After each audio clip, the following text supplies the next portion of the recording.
2కి 7కు అధిపతిగా ఉన్న శుక్రుడు నీచంలో ఉన్నాడు. కళ్యాణం జరగదు. అప్పుడు నేను చెప్పానేంటంటే ఇతనికి కళ్యాణం జరగదు.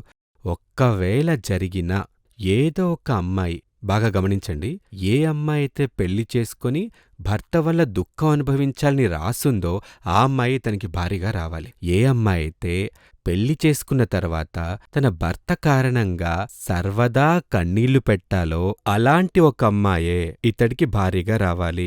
అలాంటి అమ్మాయి అంటే ఆమెకు భాగ్యం లేనిదనే కదా అర్థం.